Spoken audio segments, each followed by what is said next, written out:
수없이 많은 관계, 수없이 많은 만남 속에서 우리가 살아가고 있죠. 에, 인간은 사회적 동물입니다. 홀로 살아갈 수 없고 누군가와 함께 싫든 좋든 부대끼며 살아가야 될 사회성 동물. 그러다 보니까 우리는 수없이 많은 만남, 수없이 많은 관계를 가지며 살아가게 되죠. 가정, 그리고 또 직장, 또 사회 공동체 안에서 소속되어져 있는 사회 공동체 안에서 세상 그 어떠한 관계 속에서 어떠한 만남과 어떠한 관계를 이루면서 우리가 살아갑니다. 그 관계 속에서 우리는 때로는 누군가를 도울 때도 있고 때로는 누군가에게 도움을 받을 때도 있습니다. 그 관계 속에서 우리는 웃을 때도 있고 울 때도 있습니다.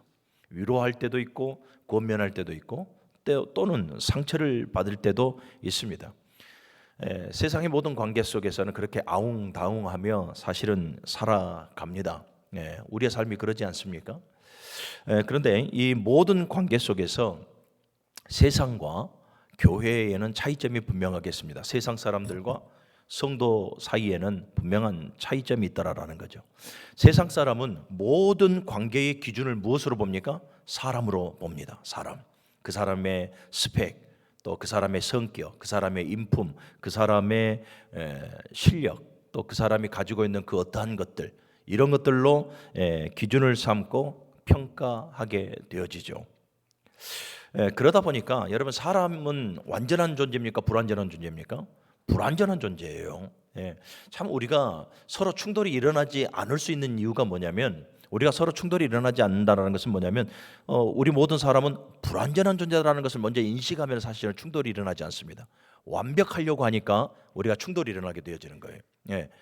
여러분, 사람은 완벽하지 않습니다. 이 완벽하지 않는 사람, 그런데 사람을 기준으로 삼고 가니까 여러분 우리가 상처가 되어지는 거예요. 사람을 기준으로 삼으니까 여러분 봐십시오. 완벽하지 않는 그 사람의 말 한마디에, 그 사람의 표정 하나에, 그 사람의 행동 하나에 우리가 감정이입이 되어져서 상처를 받을 때가 되게 많이 있더라라는 거예요. 이게 세상 사람들과 성도의 차이인데, 여러분 성도는 모든 만남과 모든 관계 속에서의 평가를, 마이크 잘 들립니까? 갑자기 또 안 들리기 시작했습니다. 저한테 이상하네. 모든 관계 속에 이 성도는 사람을 기준 삼으면 안 돼요. 누구를 기준 삼아야 되는가? 바로 주님을 기준 삼아야 되는 거예요. 주님을 기준 삼아야 된다.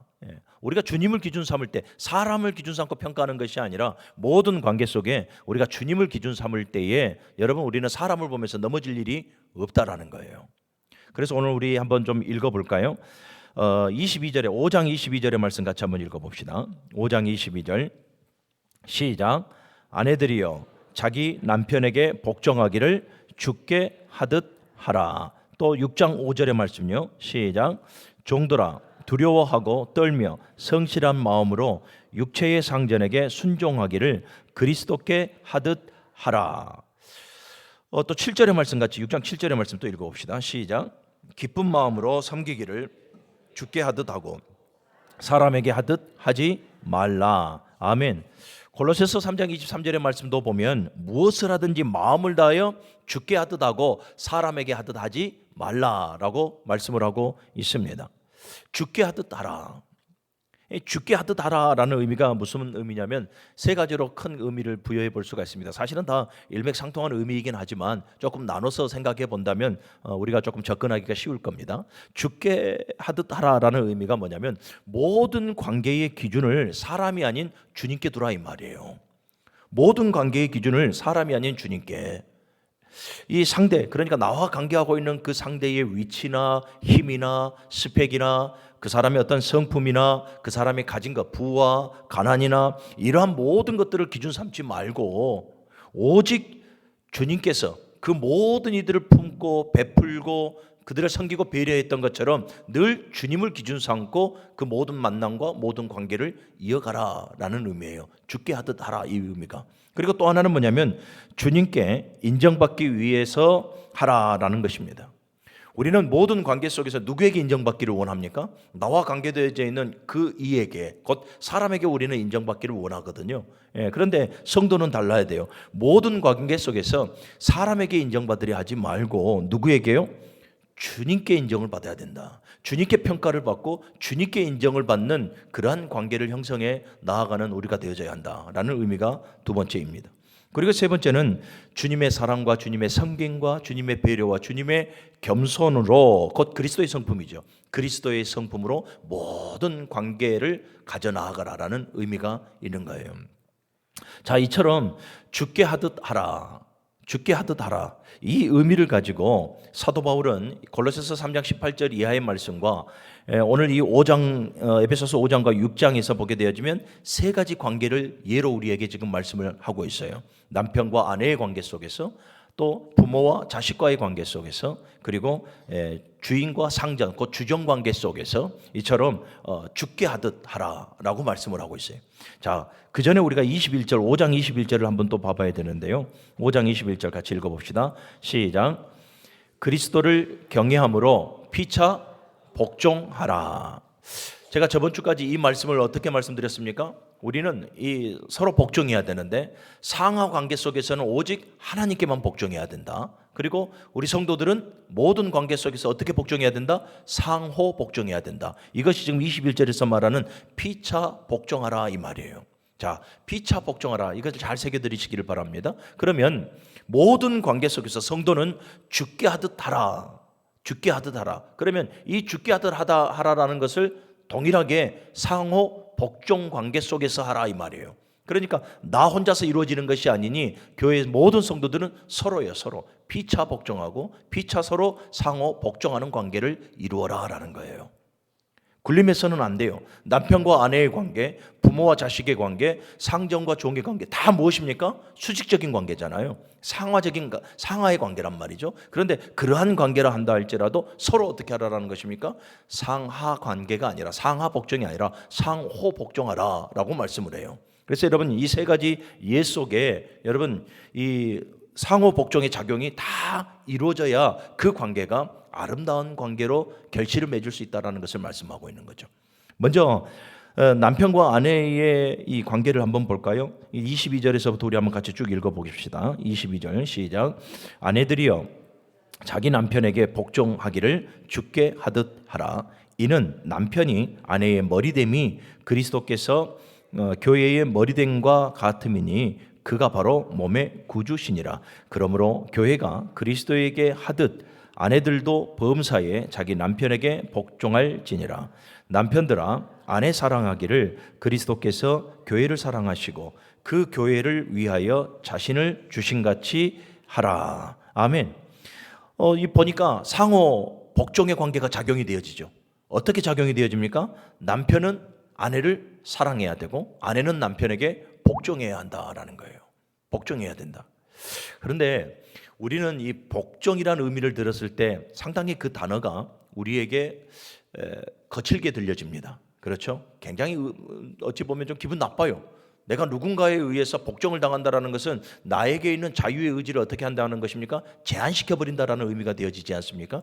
상당히 사실은 이 말이 기분 나빠요. 누군가에게 굴복해야 되고 누군가 앞에서 내가 내 연약함을 그대로 드러내야 되고, 그래서 누군가 앞에 내가 굉장히 뭐하는 모습으로 있어야 됩니까? 저자세로 살아가야 되는 그 모습, 그 단어가 복종이니 우리는 복종의 단어를 새겨본다면 별로 그렇게 썩 기분 좋지는 않아요. 그런데 여러분, 상하 관계, 주님과 우리 사이에서는 당연히 우리는 절대적 복종이 이루어져야 됩니다.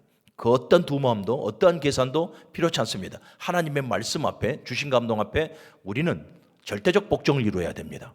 그런데 상호 관계 속에서의 복종은 다릅니다. 상호 관계 속에서는 뭡니까? 자기 자신을 낮춰서 섬기는 것을 의미하는 것입니다. 내적인 영성이에요. 내적 영성. 그러니까 이 내적인 이 강한 내성이 길들여지는 거예요. 여러분, 누구에게 이 마음이 있는 것입니까? 바로 예수 그리스도께 있는 거잖아요. 여러분, 예수 그리스도께서 그래요. 예수 그리스도께서 하나님께 절대적으로 복종하셨고, 십자가 위에서 절대적으로 복종하셨고, 또 제자들을 비롯한 모든 사람들의 발을 씻기셨습니다. 그게 무엇이었습니까? 예수님께서 완전히 비천한 존재였기 때문에 그랬습니까? 능력이 없고 지혜가 없는 분이었기 때문에 그렇습니까? 그렇지 않죠. 예수님께서는 무엇입니까? 자신을 절대적으로 낮춰 남을 나보다 낫게 여기고 섬겼다라는 거예요. 여러분, 이 내적 영성이 우리에게 있어야 하는 거죠. 그러니까 복종, 내가 굴복하고 내가 저 사람보다 약해, 이런 개념으로 받아들인다면 우리는 상당히 기분 나쁠 수 있습니다만은, 내가 뭐예요? 그리스도 죽게 하듯 하라라고 했잖아요. 그러니까 내가 그리스도의 성품으로 남을 나보다 낫게 여기며 그 사람에게 어떻게 하는 것입니까? 내 자세를 낮춰서 배려하고 섬기는 거예요. 예. 사랑하는 여러분, 우리에게 이 영성이 필요하지 않을까요? 우리에게 이 지혜가 필요하지 않을까요? 예, 너는 너와 나, 이거 우리가 잣대로 재는 것보다 하나님께서 사랑하시는 그 존재이기 때문에 우리가 어떻게 해야 되는 것입니까? 더 나보다 낫게 여기고 더 낮은 자리에서 내가 먼저 배려하고 내가 먼저 섬기며 나아간다면 여러분, 그 관계는 무너지지가 않죠. 그리고 또 남편은 아내에게 어떻게 하는 것입니까? 사랑하라라는 거예요. 사랑하라. 그리스도께서 교회를 사랑하신 같이, 여러분, 남편이 완벽해서 복종할까요? 아내가 완벽해서 복종할까요? 그리스도께서 교회를 사랑하신 같이 교회가 완벽합니까? 안 그러잖아요. 예. 얼마나 교회가 시끄러워요. 세상 사람들보다 더 시끄러운 곳이 교회인 것 같아요. 예. 그런데 그리스도께서 그 교회를 사랑하셨거든요. 그래서 곧 그리스도께서 교회를 사랑하신 같이 남편들아 아내를 그리 사랑하라라는 말이에요. 예. 또 보게 되어지면 이 부모와 자녀 관계 속에서도 상호 복종의 그러한 상호 복종이 작용이 되어지는데, 어떻게 작용이 됩니까? 부모는 자식을 양육하고 자식은 부모를 공경하는 거예요. 이것이 서로 상호 복종하는 관계, 복종이 이루어지는 거죠. 여러분, 부모는 자식을 감정으로 다스려서는 안 됩니다. 감정으로 양육해서는 안 돼요. 우리가 막 훈계한다고 해서 또 자녀들을 바르게 가르치려고 막 훈계한다고 해서 막 하는데 그 안에는 여러분 내심 부모의 그 감정이 이입이 되어져 있죠. 감정이 이입이 되어져 버린 교육은 여러분 자녀들에게 무엇만 안겨줍니까? 상처만을 안겨주는 거예요. 그제 며칠 전에 이제 다른 교회로 이제 청빙을 받을 우리 후배 목사님이 계셔서 잠깐 이제 식사를 같이 했습니다. 그 후배 목사님 딸만 4명이에요. 사모님까지 하면 5대1이에요. 5대1. 5대1이런데 본인이 너무나 행복하대요. 집에만 가면 그냥 4명에서 5명에서 달라붙어갖고 안마도 하고 막 이렇게 행복하다라고 하는데, 잠깐 이야기를 하는데 운전을 하면서 약간 좀 시큰둥해요. 왜 그러니 했더니 어렸을 때 큰애하고 둘째를 성경 안에서 바르게 양육한다고 회초리를 많이 들었대요. 그래서 아이들이 아빠를 무서워한다라는 거예요. 예, 그 말을 하면서 마음 한켠이 좀 뭉클했는, 이제 조금 아팠나 봐요. 예.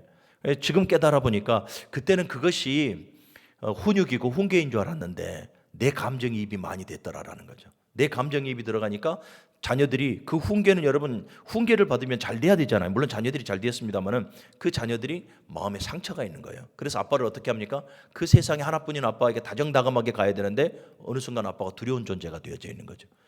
사실은 우리 부모님 세대들이 다 그랬던 것 같아요. 여기서 제 부모님 세대라고 하는 것은 우리 장로님들 중, 우리 부모님들 세대 보면 자식들을 훈육할 때 다 어떻게 합니까? 사실은 예전에는 다 감정이입이 너무나 많이 됐죠. 그래서 딱 떠오를 때에 부모, 특히 아버지 그러면 어떤 존재입니까? 무섭고 두려운 존재예요. 왜요? 그게 상처로 남아있기 때문에. 그런데 여러분, 믿음의 부모는 달라야 돼요. 믿음의 부모는 개인의 감정이 이입이 되어서 이 훈육하고 양육하는 것은 도리어 자녀들에게는 해가 되어질 수 있다라는 거예요. 그러면 자녀들을 어떻게 양육해야 하는가? 4절의 말씀을 봅시다. 4절 시작. 또 아비들아 너희 자녀를 노엽게 하지 말고 오직 주의 교훈과 훈계로 양육하라. 아멘. 자녀들아, 부모들아, 너희 자녀를 뭐 하지 말라? 노엽게 하지 말라고 그랬죠. 상처를 주지 말라라는 거예요. 내 자녀가 잘 되기를 바라는 마음은 매 한 가지일 것이나 방법에 있어서 내 감정이 이입이 되어지고 감정으로 자녀를 다스리면 그 어떠한 좋은 훈계를 한다 할지라도 자녀들이 받아들일 때에는 뭐예요?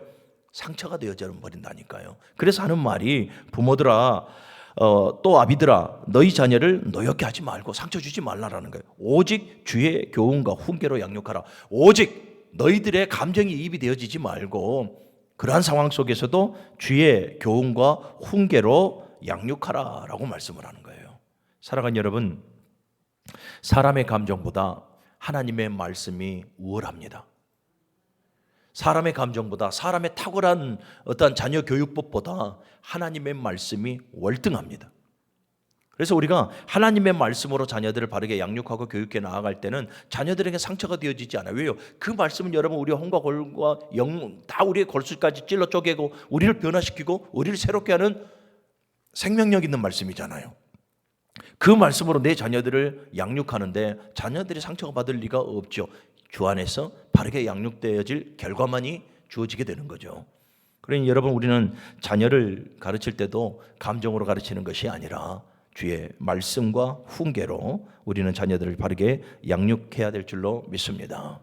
또 자녀들에게도 지금 하는 말씀이 뭡니까? 6장 1절을 보니까 자녀들아 주 안에서 너희 부모에게 순종하라. 이것이 옳으니라. 주 안에서예요. 주 안에서.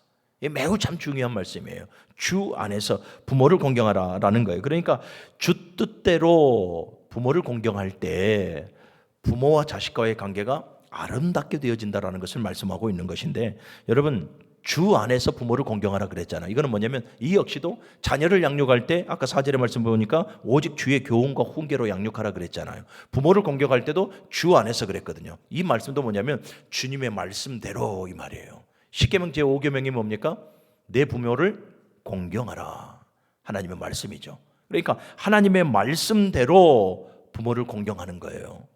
하나님의 말씀대로 부모를 공경해. 그러면 하나님의 말씀대로 부모를 공경하는 것, 굳이 내 부모를 공경하라라는 말이 성경에 기록되어 있지 아니하여도 자녀된 본문으로서 당연히 부모에게 효도하고 공경하는 것은 믿는 사람이나 믿지 않는 사람이나 매 한 가지일 것입니다. 그런데 주 안에서 부모를 공경하라라는 의미는 달라요. 그러니까 이 말은 뭐냐면 부모를 세우신 분이 누구라는 겁니까? 하나님이에요. 부모를 세우신 분이 하나님이니 곧 부모에게는 하나님의 권위가 위임되어진 거예요.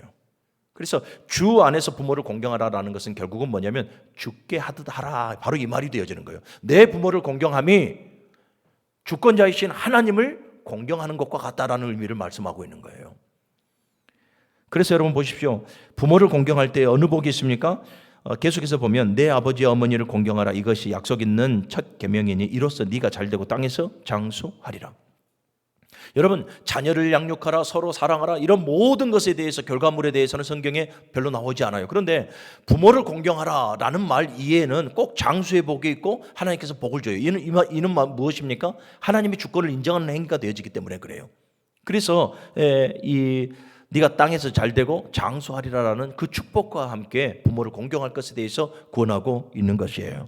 사랑하는 여러분, 부모를 공경하는 것도 역시 감정이입이 되어져서는 안 되죠. 조건이 되어져서도 안 되고,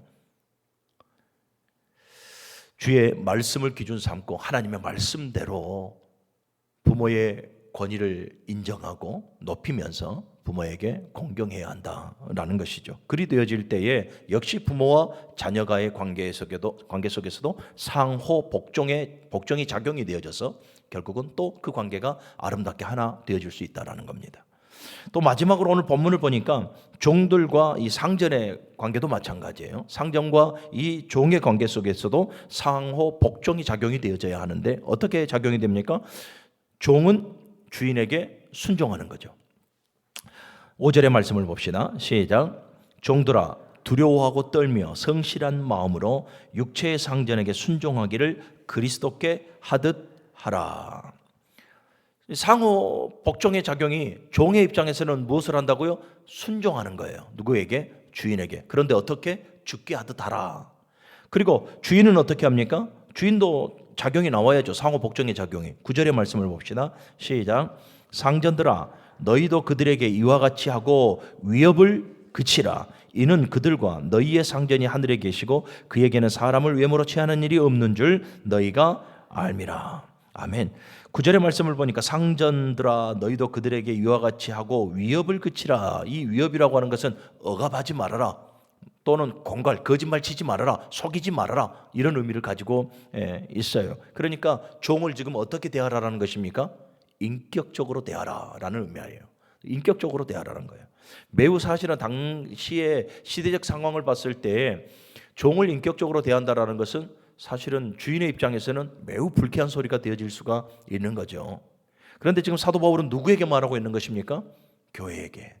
교회에게 지금 말하고 있는 것이거든요. 그러니까 교회 안에서 이러한 모든 교회 안에서는 모든 관계 속에 서로 상호 복종함으로 작용을 시켜야 되는데 누구에게 하듯 주님께 하듯 그렇게 상호 복종을 해 나아가게 되면 모든 관계가 아름답게 아우러질 수 있다라는 것을 말씀하고 있는 것입니다. 자, 여러분 보십시오. 이 관계 속에서 중요한 것이 뭐냐라고 봤을 때에는 위치가 아니에요. 위치가 아니라 자세예요. 자세, 태도, 마음가짐이에요. 내 마음가짐이 지금 이 관계 속에서 어떻게 행하고 있는가? 어떻게 행하라고요? 주께 하듯 하라. 곧 주님의 성품을 가지고 주님께서 한 사람을 소중히 여기면서 그를 배려하고 섬기고 그를 한 사람의 인격체로 대우하셨던 것처럼 오늘 우리도 주님께서 하듯 우리도 그와 같은 이 주께 하듯 함으로 말미암아서 아름다운 그 관계를 이어나아갈 것에 대해서 말씀하고 있는 것이죠.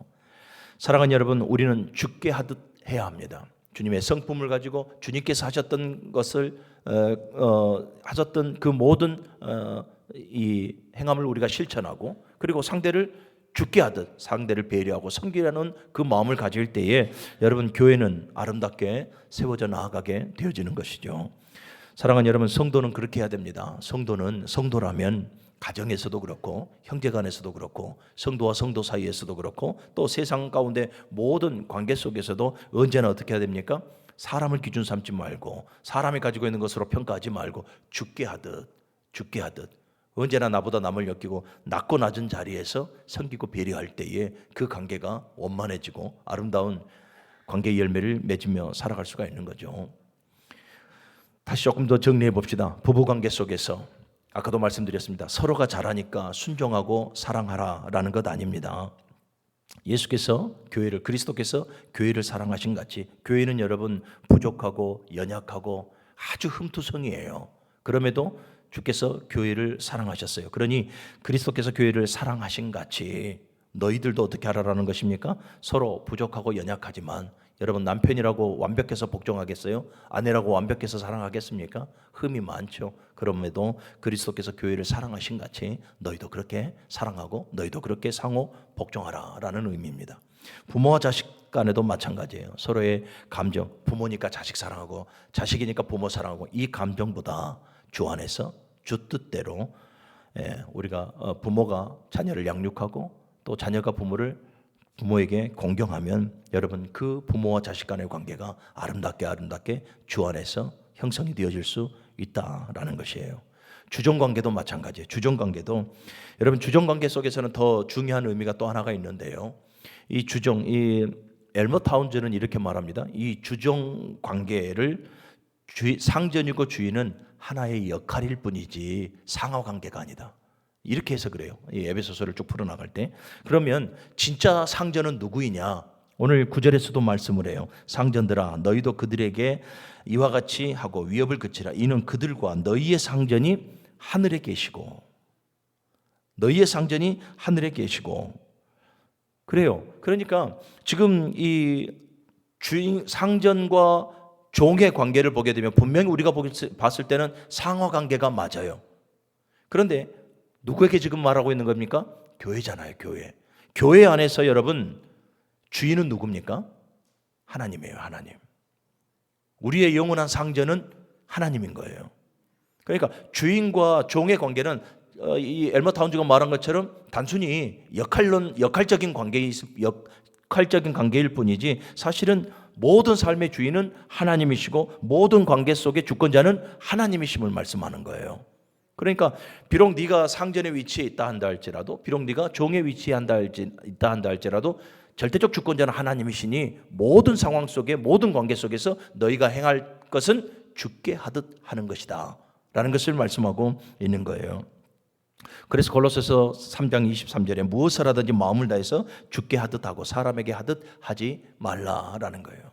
사람에게 하듯 하면 여러분 결국은 무엇이 되어집니까? 하나 되어지지 못하고 상처만 남는 거죠.